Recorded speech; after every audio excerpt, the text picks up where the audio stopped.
Alô, galera de 97, e aí, pessoal, tudo tranquilo? Eu hoje trouxe aqui o nosso amigo Leandro de Intendência, para quem não lembra dele, mas Leandrinho, acho que vocês lembram, né?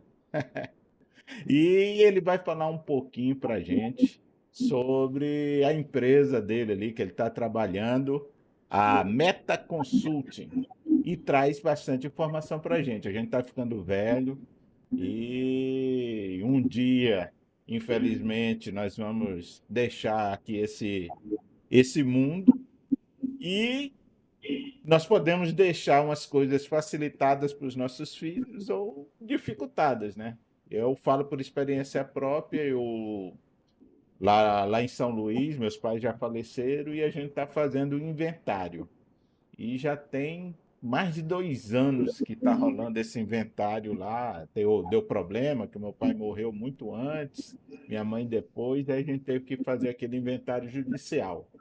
E é um trabalho danado, é muito imposto, é muita taxa e é uma dificuldade. E há outras soluções que a gente pode fazer aí para evitar esse tipo de coisa. Mas eu não vou adiantar não, que o Leandrinho aqui e o Anderson, nosso amigo ali, que trabalha junto com ele, vai dar várias dicas pra gente. Beleza? Leandrinho, tá com a palavra aí, pode falar, meu irmão. Bom, primeiramente, a gente quer agradecer aqui a disponibilização, né, do Otávio, que abriu para a gente essa porta aí, para que nós pudéssemos apresentar o nosso trabalho. E como o Otávio falou muito bem, é uma coisa que, dentro em breve, né, se Deus quiser, não tão breve assim, nós vamos ter que enfrentar. Mas, mesmo assim, mesmo que não seja, né, a respeito do nosso patrimônio, muitos de nós agora estão numa fase também que os pais estão também numa idade mais avançada que a gente, e talvez, assim como o Otávio está vivendo a situação de inventário, né, alguns de nós também estejamos aí à porta de passar pela mesma situação. E é interessante saber, né, porque não era a nossa área de atuação, então existem muitos caminhos para que possam facilitar e amenizar esse pagamento de tributo, esse momento que, às vezes, já é um momento difícil, né? E as dificuldades que se apresentam o tornam ainda mais complicado. Essa é a grande realidade. Então, primeiramente, Leandro, aqueles que não lembram de mim, né? Eu achava que eu era apagado, né? Que eu era muito grande, mas... Moita, moita. Então, aqui no escritório nós temos vários associados e que está presente aqui o Anderson Varol, um advogado que atua há mais de 15 anos, há mais de 10 anos na parte de sucessão patrimonial, porque é bem mais abrangente, não é só o inventário propriamente dito, existem outras soluções conforme ele vai apresentar com toda a propriedade, né? Eu não sou formado em direito, né? Então, não tem aí... a gente acaba, de tanto ouvir, a gente acaba aprendendo alguma coisa, né? Então, a gente aprende ali, mas ele é realmente especializado. Mas eu vou pedir para você, Otávio, se você puder colocar aí ao longo da nossa empresa, por gentileza, porque uma imagem vale mais que não falava, para aqueles que vejam, né? Aqui os nossos amigos vêm aí, e depois fica na cabeça e depois entre em contato conosco para a futuro aqui.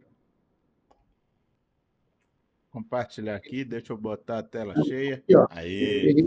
Então, o Otávio já nos apresentou, somos a Meta Consult, né, certo?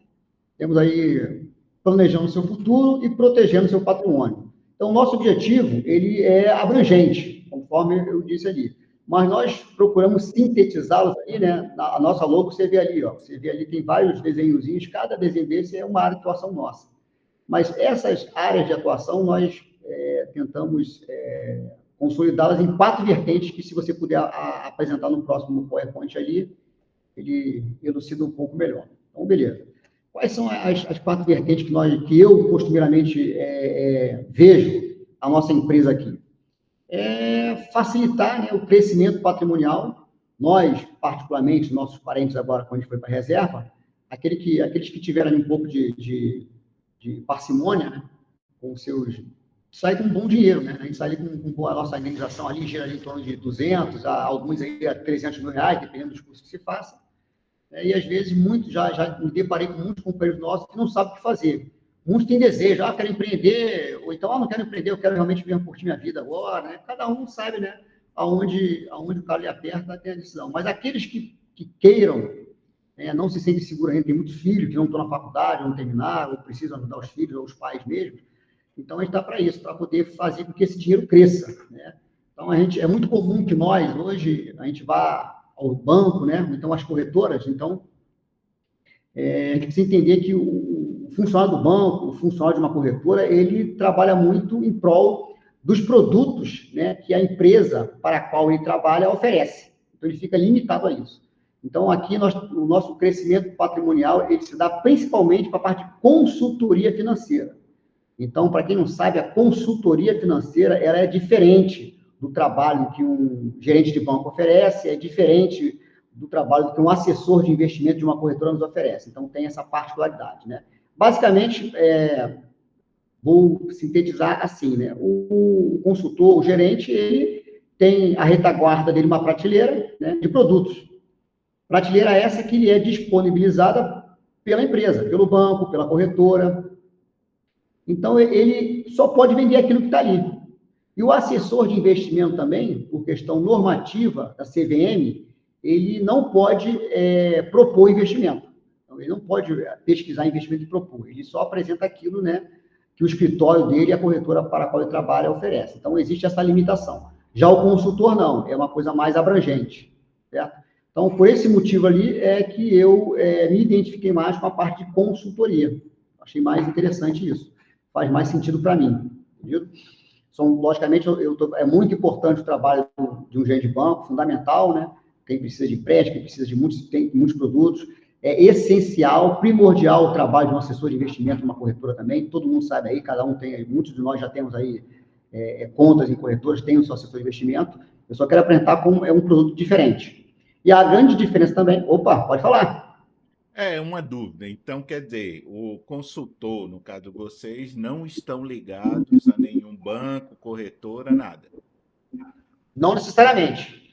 Para você contratar um serviço de consultoria, é como se fosse um consultório de odonto, de medicina. Realmente é um consultor seu, ele te oferece um serviço. Qual é o serviço? Você fala, por exemplo, né? Leandro, eu tenho aqui Coral da Reserva, fui para a reserva agora, tenho 250 mil reais na minha mão, não sei o que fazer com ele, quero rentabilizá-lo da melhor forma possível. Aí não precisa que esse cidadão ele pegue aquele recurso financeiro e coloque uma corretora. Nós até nos associamos a corretoras, né? Temos aqui a XP, temos a Genial, estamos procurando nos associarmos a outra, né? Porque história pequeno tem esse problema, né? O processo de associação ele é um pouco mais demorado, né? Como tudo no Brasil, normal. Mas a ideia é isso. Mas mesmo que não sejamos associados, por exemplo, eu sou corretido do Banco do Brasil há 30 anos e liguei para o Leandro. Leandro, eu tenho aqui, não quero, eu gosto muito do gerente, o gerente é meu amigo, é meu irmão, meu primo, não quero tirar. Não tem problema. Eu pergunto, faça aí para mim, mande o teu portfólio, quanto você quer que eu gerencie? Eu quero que você gerencie desses 250 mil, só 50 mil na poupança que eu gosto, e 200 mil eu vou deixar para você gerenciar. Aí eu pego esses 200 mil reais, nós fazemos um planejamento e apresentamos para ele. O dinheiro dele continua na conta dele. Eu falo, você vai fazer isso, você vai comprar, hipoteticamente, você vai comprar um título público tal, depois com o teu título público eu vou propor que você faça operações mais estruturadas com opções, por exemplo. Entendeu? E faça uma simulação para ele. Se você tivesse feito esse mês com os ativos tais, por exemplo, ativos reais, você teria tido um resultado dessa ordem, entendeu? Então, você saiu da poupança, que é 0,5%, e você atingiu aí 1,6, 1,7, né, ou mais ou menos. A gente faz uma simulação real e mostra para ele, né, com ativos reais. Pronto, dito isso, se ele se interessar, né, ele pode manter o recurso financeiro dele no mesmo banco que tradicionalmente põe, sem colocar a nossa aí. E aí, como é que nós somos remunerados? A grande pergunta, né, a grande diferença que vai tocar o segundo ponto. A nossa remuneração é o quê? Ela é 1% desse volume aportado. Então, o cara aportou 200 mil reais ao ano, 1% ao ano. Então, o cara vai pagar 2 mil reais por ano, dá 0,084. Então, é muito barato, muito barato. Então, o crescimento patrimonial do indivíduo, né? Se o indivíduo tiver um crescimento patrimonial, é isso que vai realmente trazer resultado para o consultor. Então, o que acontece? Eu, como consultor, eu não preciso me preocupar em oferecer nenhum produto, porque eu não ganho pelo produto. Eu só ganho se o cliente ganhar também. A ideia é que a gente consiga, aí, em 2 anos é muito mais, uns 3 anos mais ou menos, a gente consiga fazer com que a gente dobre o seu patrimônio e nós também dobremos a nossa remuneração. Então, essa é a essência do serviço de consultoria e é isso que distingue a consultoria de um serviço de gerente de banco, de um serviço de um assessor de investimento. Então, essa é a grande particularidade que eu acho muito interessante. Eu costumo dizer que é um ganha-ganha, né? Eu só ganho se o cliente ganhar também, sem o compromisso de vender nada para ele. Bom, na segunda área ali, nós temos a parte de seguro patrimonial. Então, é o seguro. Então, o que é o seguro? Eu tenho o meu seguro de carro, eu tenho o meu seguro residencial, eu tenho uma máquina de equipamento, um equipamento agrícola, eu planto, eu coloquei um painel de energia solar na minha casa, mas veio uma chuva, queimou o painel é muito caro, nós também seguramos também, nós estamos associados com outras corretoras que seguram, então, nós fazemos segurança patrimonial de toda a ordem ali. E também seguro de vida, também, que é muito importante, é um produto muito importante, com certeza algum amigo nosso já está trabalhando na área, e talvez nós também somos associados também a Porto Seguro, a Azul Seguros e outras aqui. Trabalhamos também com uma área que nós, né, nossos grupos, nós falamos muito ultimamente, que é o quê? A necessidade ou a importância de nós colocarmos quem pode, é o quê? Um recurso financeiro no mercado internacional.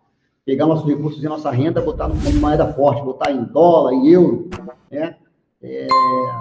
Particularmente em países, né, que, logicamente, sejam signatários das organizações internacionais, né, são chamados, o que a gente chama de maneira muito, vamos dizer assim, incipiente, né, quem não tem muito conhecimento profundo, diz que é um paraíso fiscal, né? A gente chama de Centro Financeiro Internacional. Então, na verdade, são centros financeiros, como eu disse, signatários dos acordos internacionais, né?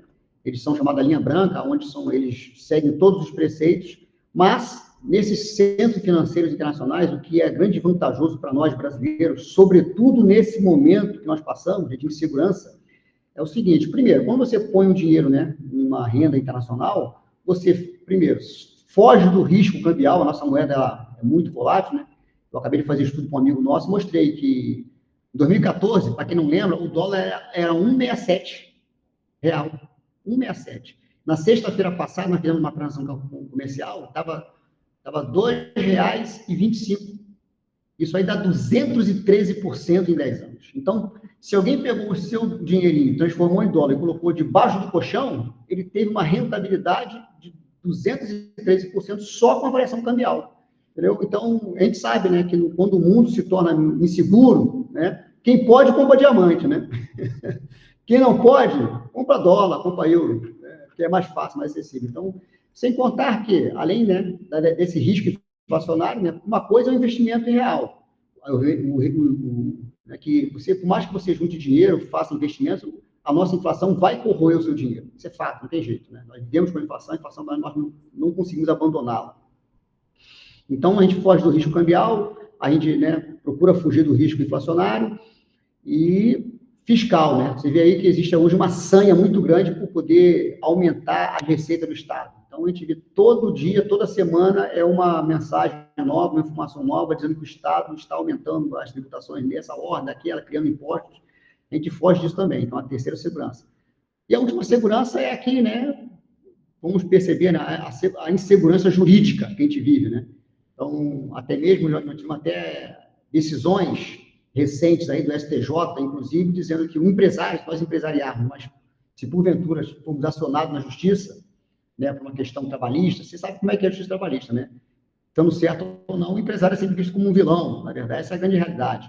Ou então, um questionamento, às vezes, da Procuradoria-Geral da Fazenda Nacional, pronto, você está passivo a ter o seu bem particular comprometido. Ele pode entrar, entendeu? Essa é uma grande situação que a gente tem que viver hoje. Então, quando você faz um aporte internacional, você cria essa segurança, porque nesses centros financeiros internacionais, a grande sacada é que esses locais, para poder atrair recursos, o que eles fazem?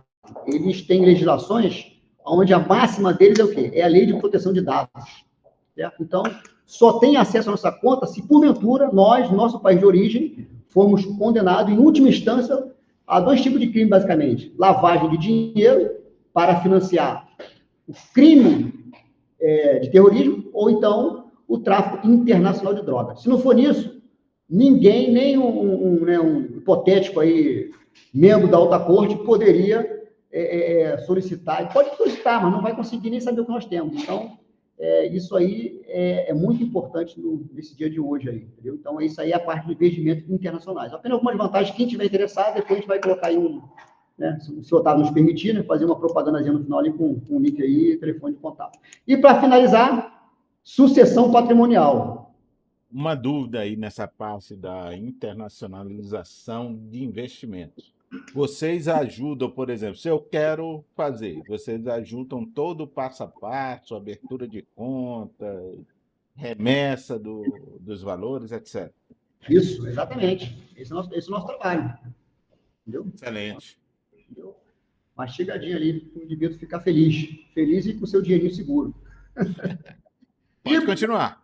a Era só quarta uma dúvida. vertente é a sucessão patrimonial. Essa, eu tenho aqui, graças aqui, um amigo meu aqui, o nosso Anderson Varol, eu vou pedir licença e vou, porque ele é um advogado na área, né? Então tem toda a propriedade de falar sobre isso aqui. Então, vou passar a palavra aqui para o nosso amigo Anderson Varol, certo? E mais uma vez agradeço, Otávio. No finalzinho eu volto aqui novamente, tá bom?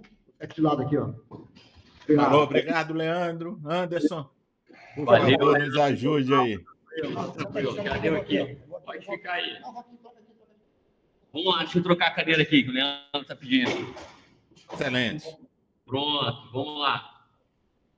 Otávio, muito bom estar aqui. Obrigado aí pelo convite, para a gente poder falar um pouquinho de sucessão patrimonial, mais especificamente dentro de um assunto que as pessoas talvez ou ouviram falar ou têm receios ou ouviram falar coisas negativas, que é a questão da holding. E aí, Otávio, eu já começo fazendo uma pergunta para você, né? Você falou aí no início, quando você abriu aí a live, dizendo que estava fazendo o inventário do seu pai. Você tem noção de quanto do patrimônio você já gastou em impostos, taxas, cartório, advogado? Deixa eu ver. Pode dar um chute, não precisa ser preciso, não. Vai ser quase uns 20%. Te digo que às vezes é até mais, tá? É até mais. 20% é um bom número, tá? A parte daí para perda patrimonial, mas tem perda patrimonial que chega à ordem de 45%. Por que chega a 45%? Vamos dar um exemplo, né? Se você tivesse apenas um imóvel e esse imóvel precisasse passar pelo processo de inventário, todo o processo de inventário a gente sabe que a única parte que a gente consegue parcelar algum valor é o do advogado, você consegue conversar, abaixar um valor, fazer um parcelamento, o restante, tudo você precisa pagar ali na bucha, né? A gente fala no ato. Então, quando você precisa fazer isso, fazer esse inventário desse imóvel e pagando a maioria dos impostos, tudo à vista, e que já sai muito caro, você não tendo dinheiro, o que você faz? Você é obrigado a vender o imóvel, correto? Para poder se capitalizar e poder ter o dinheiro para pagar esse inventário. Quando você faz isso, você tem o chamado ganho de capital, que aí vem mais imposto incidindo, né? O que é o ganho de capital? É o valor que você comprou o imóvel versus o valor que você vendeu. Muitas vezes você vai precisar vender abaixo do mercado, porque é um imóvel que está em inventário e só quem vai comprar é um especulador para tentar vender depois por um melhor preço. Então, quando você faz isso, você ofere o ganho de capital, precisa pagar o imposto de renda. E aí você aumenta essa margem aí de despesas, chegando até 45% de perda patrimonial. Então, esse é o número que a gente tem que partir do princípio quando a gente vai para um processo de inventário, tá? Só que não precisa ser assim, né? O meu papel, muito mais do que de advogado, é um papel de instrutor e para poder ensinar realmente às pessoas a melhor maneira de se fazer um planejamento sucessório sem ter que gastar 45% do patrimônio. Até mesmo quando a gente fala de 20%, já é um volume muito grande de dinheiro. Não precisa ser dessa maneira. Por quê? Porque isso não começou agora, né? Mas já há muitos anos se existem as figuras das holdings como forma de planejamento sucessório. O que é a holding? Vou falar primeiro o que é, depois quais são as vantagens que vêm atreladas a ela, tá? Otávio, se surgir alguma dúvida, pode interromper aí à vontade, tá? Pode deixar.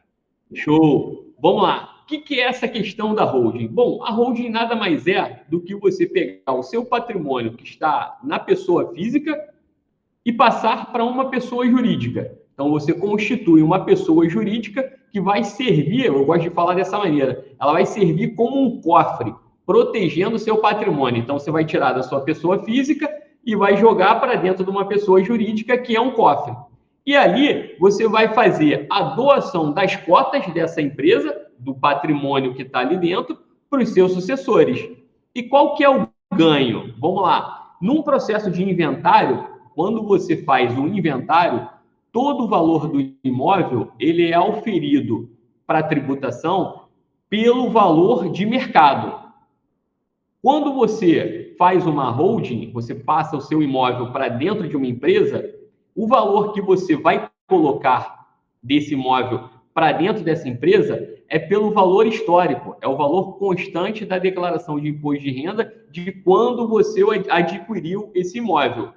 Para a gente ter uma noção, quando a gente fala em época eleitoral que os políticos fazem lá a declaração deles para dizer o quanto que eles têm de riqueza, né, de bens, e aí as pessoas falam assim, nossa, mas ele é milionário e só declarou isso, pouquinho de dinheiro. Não, não é que ele declarou errado, é porque ele está declarando o valor histórico de quando ele adquiriu aquele bem, entendeu? Então, muitas vezes está certo, não vou entrar nessa seara, mas quando acontece isso é porque eles declararam o valor histórico. A mesma coisa, vamos supor que o seu pai tenha adquirido esse seu imóvel que você está fazendo inventário por 250 mil à época, e quando ele faleceu e você precisou abrir o processo de inventário, o imóvel estava valendo ali uns 700 mil, 800 mil, até 1 milhão. Então, quando é pro processo de inventário, vai valer esse 1 milhão.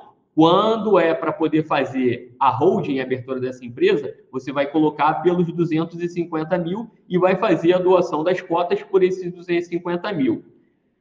Quanto que isso vai reduzir de impostos? Veja, se eu falei que um processo de inventário ele corrói até 45% do patrimônio, você chega a gastar 10% do que você gastaria num processo de inventário para poder fazer essa transmissão patrimonial se utilizando da holding. Então, ou seja, é uma vantagem absurda que as pessoas têm e que elas precisam realmente se inteirar do assunto para começar a pesquisar e poder fazer. Dois exemplos que eu gosto de trazer para as pessoas poderem entender. Como é que está o processo aí de inventário do Chico Anísio?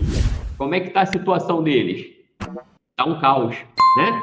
Quem olha aí nas notícias vê que tem até anulação de inventário agora, porque um dos filhos não foi, não entrou, agraciado, não entrou no processo de inventário e se fez a anulação. Roberto Marinho, como é que está o processo de inventário do Roberto Marinho? Ouviram falar? Não, porque não teve processo de inventário. O Roberto Marinho tinha holding. Ele passou todo o conglomerado Globo, entre outros bens que a família possuía, para os filhos através de holding. Então, a família tem o conglomerado deles holding, que eram os imóveis patrimoniais, um outro conglomerado holding, que era para passar às empresas, e isso fez com que eles deixassem de pagar de tributos ao Estado do Rio de Janeiro mais de 2 bilhões de reais, entendeu? Então, assim, deixando de pagar esses 2 bilhões, imagina o quanto que eles reduziram realmente de imposto e deixaram realmente de gastar de dinheiro. E, consequentemente, protegendo o patrimônio de uma forma inquestionável, que ninguém vem e pode colocar o dedo e dizer que aquilo ali está feito de forma errada, tá? Então, ou seja, hoje, dentro do que a gente tem aí de sucessão patrimonial, é o que está mais hoje em voga com relação à questão de redução de impostos.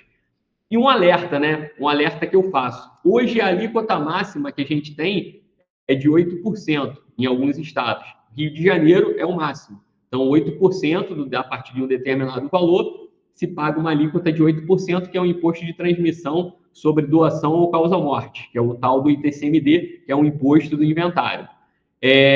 Já existe projeto na Câmara e no Senado, e isso não é de agora, para se aumentar essa alíquota. E essa alíquota, o objetivo deles é que passe para 20%. Então, se 8% já é ruim, já é caro, imagina 20%. E um detalhe, ainda tem um adendo. Além desses 20%, existe de um outro senador, irmão do Ciro Gomes, o Cid Gomes, que ele quer trazer mais 27,5%, ou seja, você paga 20% sobre esse ITCMD, sobre esse imposto, e mais 27,5% sobre esse valor apurado. Então, ou seja, o que era ruim vai ficar pior ainda, tá? É uma decisão fácil de se passar, porque ela só depende dos senadores para poder realmente efetivar isso e passar para esses 20%. Eles trazem como argumentos que hoje o Brasil é o país que menos tributa, e isso é verdade, em comparado aí com o Japão, que é 60%, França, que é 40%, Estados Unidos 40%, realmente a gente é o que menor tributa. Nosso vizinho aqui, o Chile, tributa com 25%. Então, se a gente ficar na ordem dos 20%, realmente nós continuaremos sendo o país aí que menos se tributa. Porém, existe duas óticas, né? Quais são essas óticas? Bom, primeiro, quando um país tipo Japão, Estados Unidos, eles tributam na ordem de 60%, 40% a herança das pessoas, eles dão um recado claro à população, que é o quê? Não é arrecadatório, é para que a pessoa realmente ela abra uma empresa e coloque o seu patrimônio dentro de uma empresa. Por quê? Porque uma empresa ela gera renda para o Estado, ela gera lucro, ela gera receita. Na pessoa física, não. Tá? Então, essa é o mote que se utiliza nesses países. O Brasil já é diferente, né? O Brasil ele não quer passar um recado nesse sentido. O Brasil ele quer passar realmente o recado de que eu preciso de dinheiro para sobreviver, né? Para manter os gastos que nós temos hoje, que são altos, os estados, o governo federal. Então, a gente precisa, de alguma maneira, encontrar outros braços ali para que a gente possa tributar a mais e pegar mais impostos para abastecer os nossos caixas. Então, o que seria realmente uma ótica de dizer para a pessoa, para tirar da pessoa física e botar na jurídica, que seria algo melhor para o Estado, no Brasil ele tem um outro cunho, que é o cunho realmente arrecadatório. Tá? Então, assim, é um alerta à população para que isso passe no Congresso não, lá no Senado, né, que é uma votação só do Senado, porque os senadores representam o Estado e isso é um imposto estadual. Não precisa de muitos votos. Por quê? Porque é um projeto que vem por maioria simples de aprovação e que a maioria simples dos 81 senadores que nós temos, se tiverem 20 lá dentro do dia da votação, lá na Câmara, e eles tiverem que votar 10 votando a favor, mais um, ou seja, 11 votando a favor, isso aí passa e já está implementado aí essa tributação de 20%. Tá? Então, é um risco. Hoje existe essa possibilidade de redução de tributos através da holding e, além disso, vem atrelado uma proteção patrimonial muito grande em que a pessoa dificilmente ela perde esse patrimônio no decorrer aí da vida, pode ter a dívida que for, que ela não perde esse patrimônio. Ok? Bom, esse era o recado que eu queria passar para vocês. Vamos lá, Otávio. Uma dúvida aqui, na verdade, duas em uma. Por exemplo, quem hoje não tem nenhuma empresa, ele é só CPF, o que ele precisa fazer? É só abrir uma empresa e transmitir. E a segunda, o cara já tem uma empresa, alguma coisa, mas eles têm bens no seu CPF. Eu sei que já é coisa de consultar a consultoria de vocês, mas só dá uma ideia geral, pessoal. Vamos lá. Primeira coisa, não é simplesmente pejotização, tá? Então a gente fala muito isso. Não é só simplesmente abrir uma empresa e colocar os bens lá dentro. Não. Existe um estudo atrelado que isso é parte do meu trabalho. Então, os meus clientes, quando me procuram, eu não simplesmente falo, não, vamos abrir uma empresa e está pronto. Não, primeiro eu analiso, vejo qual é o melhor cenário para ele, para que a gente possa realmente ser assertivo, ter a redução de impostos e ter a proteção patrimonial, que são as duas pernas que a gente trabalha, tá? Então, a gente sim abre uma empresa para essa pessoa e essa pessoa vai transferir todos os bens que ele tem do seu CPF para um CNPJ, tá? E aí ele vai fazer a doação para os filhos. Uma dúvida que pode surgir, tá? Mas eu fiz a doação para os meus filhos, para os meus herdeiros, então eu perdi o meu patrimônio. Não, você não perdeu o seu patrimônio. Você fez a doação em vida das cotas. Porém, você permanece nessa empresa como administrador permanente. Então, os seus filhos eles só vão poder colocar a mão nesse patrimônio para vender ou para fazer qualquer coisa quando existir o fator morte. Então, morreu, aí sim que dispara um gatilho. Esse gatilho disparado é que realmente os sucessores que já têm as cotas vão poder fazer uso do bem de uma forma total, tá? Então, enquanto em vida, aquela pessoa que constituiu a holding e doou o seu patrimônio para os seus herdeiros, ele permanece como se não houvesse nada na vida real que ele já administra, porque ele passa a ser o administrador permanente dessas empresas, tá? E a segunda questão que você colocou, se a pessoa já tem um CNPJ, se ela pode pegar esses bens e colocar dentro dessa empresa. Vamos lá. A resposta é sim, mas não é aconselhável. Por quê? Porque quando a gente faz essa holding, a intenção nossa é fazer com que a pessoa ela tenha, além da redução patrimonial, da redução de impostos, que ela tenha uma proteção patrimonial. E se você coloca numa empresa que já é existente, eu não conheço essa empresa, não fui eu que constituí junto com a minha equipe de contadores, e eu não sei o que tem de passivo por trás dessa empresa. Pode ser que tenha um funcionário que não tenha recebido todas as verbas, ou que vai processar essa empresa, e se você colocou o seu patrimônio lá, o que vai responder é o seu patrimônio que está nessa empresa. Então, o que a gente faz? Essa empresa, ela é uma empresa apartada, a gente vai constituir uma outra empresa para colocar o patrimônio dessa pessoa, entendeu? Então, é assim que a gente faz, para que a gente possa ter a proteção patrimonial e a redução de tributos. Ah, bacana essas duas respostas foram. Então, mas agora só uma pergunta. E a administração dessa holding, ela precisa produzir alguma coisa? Ela vai ficar pagando só os 8% de imposto? Esses 8% é em cima do patrimônio? Porque normalmente tem um Simples Nacional, lucro presumido. Quanto é que vou gastar na manutenção dessa holding?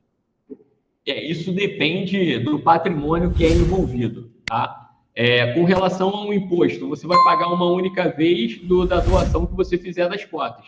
Então, se você tem um patrimônio que na vida real, né, no valor de mercado, ele vale 5 milhões de reais, mas no valor histórico ele vale 1 milhão, quando você for pagar o imposto, você vai pagar sobre esse 1 milhão na transferência das cotas uma vez só, uma única vez, tá?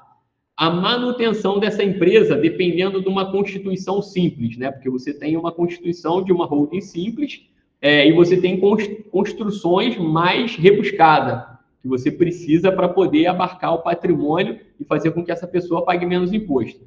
Então, uma simples, você tem aí mais ou menos em torno de 500 a 700 reais mensal de manutenção, o que é bem abaixo de uma empresa que é constituída com fins lucrativos, que o contador ele cobra aí em torno de um salário a um salário e meio para poder manter essa empresa, tá? Porque, veja bem, isso é uma empresa que é constituída e que ela não é uma empresa que não faz nada, né? Ela é uma empresa apenas para guardar o patrimônio. Ou seja, então o que o contador ele vai precisar fazer são apenas declarações anuais, que é de obrigação, né? Isso aí é previsto em lei, para que essa empresa ela permaneça ativa e registrada, mais nada. Então, mais ou menos é esse valor que é cobrado aí na média dos contadores para poder fazer a manutenção dessa empresa aí durante os anos, tá? Pô, excelente. Eu tô sem dúvidas. Dúvida, Leandro? Não, Obrigado, Anderson. Pô, muito esclarecedor, cara. Muito, muito interessante mesmo. Show! Eu que agradeço aí a oportunidade de estar trazendo para as pessoas, principalmente esse assunto. É um assunto que, como eu falei, ele não surgiu agora, a holding, mas a difusão disso, ela está paulatinamente, cada dia crescendo, e as pessoas precisam realmente se inteirar disso. É muito ruim um nosso pai, nossa mãe constituir um patrimônio e a gente ter que deixar aí 40%, 20% que seja, na mão do governo, entendeu? Então é algo que eles deixaram para a gente precisa usufruir disso. E com a constituição da holding, você tem total condições de usufruir desse patrimônio sem perder esse patrimônio e sem gastar muito, tá bom? Mas tuas ordens aí, precisando, tá bom? Agora que tu falou, eu fiquei até triste. Quando eu falei 20%, foi o que eu estou gastando agora com o processo. Quando o imóvel for vendido e for feita a distribuição, ainda vai ter um imposto de renda, né? Tem o imposto de renda, que vai desde 15% até 27,5%, a depender do valor que vai ser oferido ali no ganho de capital. Então é real, vai bater quase 40% lá o meu. Dois detalhes, né, que eu vou trazer aqui até para pessoas. Por exemplo, se você tem bens que você aluga, imóveis que você aluga, você consegue fazer a locação na constituição da holding, pagando muito menos imposto de renda do que você pagaria na pessoa física. Você tem reduções expressivas, tá? Você tem reduções ali de mais de 30%. E um outro detalhe, você tocou num ponto aí de venda, né? Se você tivesse realizado a constituição da holding e fosse vender um patrimônio seu por dentro da holding, a gente consegue fazer, tá? Não é venda de uma empresa simplesmente, é um processo que eu faço junto com meus contadores, tudo por dentro da lei, em que ao invés de você pagar de 27,5% a 34%, que seria um imposto da empresa pela venda do imóvel, você consegue reduzir isso para 6,73% do imposto de renda. Então, ou seja, a holding ela só tem vantagens. Excelente. Obrigado mesmo, Anderson. Beleza. Otávio, te agradeço, viu, a atenção. Espero aí que você vai pôr, quando você puser aí no nosso grupo lá, certo? Divulga aí para o pessoal, porque são conhecimentos interessantes e acho que muito oportuno, porque é um momento, né? Nós estamos vivendo um momento que esses assuntos eles estão sendo despertados. Por quê? Porque a gente pode ser que nós tenhamos que usufruir desses serviços que foram apresentados. Então, eu acho que é muito coerente, é muito oportuno. E, mais uma vez, só pelo fato de você ter disponibilizado o seu tempo, e o tempo da sua plataforma para isso, é só agradecimento, tá bom? E qualquer dúvida, entre em contato conosco aqui, tá bom? Depois eu vejo contigo como é que eu faço para botar também aí o...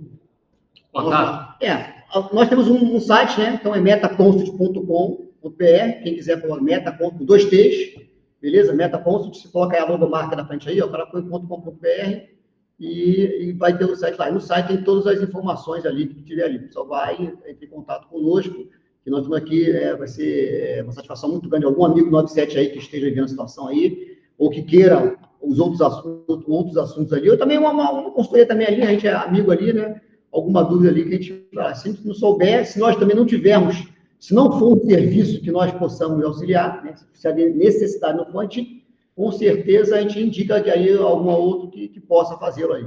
Então, o grande legal desse mundo de financeiro aí é que a gente acaba conhecendo muita gente ali que às vezes acaba, se nós não podemos ajudar, outro pode ajudar, né, na área, no assunto ali. Tá bom, Otávio?